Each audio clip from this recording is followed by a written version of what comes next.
আসসালামু আলাইকুম ওয়া রাহমাতুল্লাহি ওয়া বারাকাতুহু। প্রিয় দর্শক, কেমন আছেন? সবাই আশা করি ইনশাআল্লাহ ভালো আছেন। আহ, অনেকদিন পরে আমার এক ছোট ভাই উমরা করতে গিয়েছিল।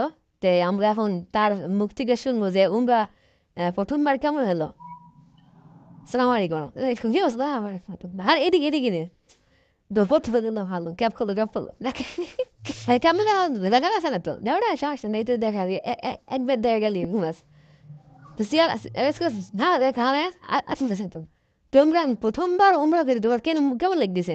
আলহামদুলিল্লাহ, অনেক ভালো, অনেক। কত বছর পর উমরা গেলা? একটু 2.5 বছর পরে, 2.5 বছর। দে এই যে 2.5 বছর যাইতে পারো নি, কিরকম আফসোস ছিল? অনেক আফসোস ছিল, আল্লাহর কাছে অনেক বলছি যে আল্লাহ যেন আমাকে উমরা নির্মাণের আপনি কবুল করেন বা কাবা শরীফের আপনি কবুল করেন আল্লাহ। আলহামদুলিল্লাহ কবুল করছে, বিদায় অঙ্কটা করতে পারছি। দেশালার প্রতি সক্রিয় আলহামদুলিল্লাহ। আমরা এখানে অনেক দিন ধরেই ছিলাম। আমরা অনেক সাহস জোগাইছি যে কফিলকে বলো উমরা করার জন্য, যাতে শেষ পর্যন্ত উমরা আলহামদুলিল্লাহ হয়েছে। লোক কেমন ছিল? লোকজন কেমন ছিল? অনেক লোক, অনেক প্রায় 43 লাখ হবে। বহুত লোক, হ্যাঁ বলবে না হাঁটা অনেক টাকা আসছে না কি, অনেক কষ্ট হয় রবিবার মাসে যে জানাস যে রমজানে একটা উমরা করলে একটা কবুল হজের সব পাওয়া যায়। যাকে ইমরান সেই কাজটা সারিবে যে, আর আমাকে যার সৌভাগ্য আছে কিনা জানি না। ইনশাল্লাহ ইনশাল্লাহ ইনশাল্লাহ। তো পরে আবার যাওয়ার নিয়ত আছে কিনা? আস্তে আস্তে ইনশাল্লাহ আবার কোরবানির পরে ইনশাল্লাহ আবার যাবো। একবার যে একবার যে মজা পেয়ে গেছে, আবারও যাওয়ার নিয়ত করছে।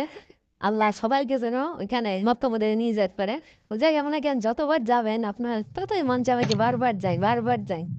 আলহামদুলিল্লাহ আলহামদুলিল্লাহ। তোমরা তো আসে খুব খুব ফ্রেশ ফ্রেশ লাগছে, ফ্রেশ ফ্রেশ লাগতেছে। আমি তো নিজের কথা বলতে মানে খুশি হয়ে আছে, খুশি খুশি অনেক। সারপ্রাইজ, আলহামদুলিল্লাহ সারপ্রাইজ মনে হইতেছে। হ্যাঁ প্রাইজ মনে হইতেছে না, লাগে সারপ্রাইজ দিয়ে আসছে লাগে।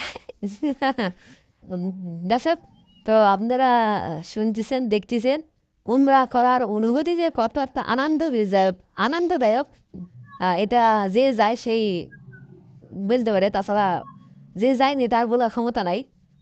প্রিয় দর্শক, আজকে এ পর্যন্ত। ভালো থাকবেন, সুস্থ থাকবেন। আল্লাহ হাফেজ।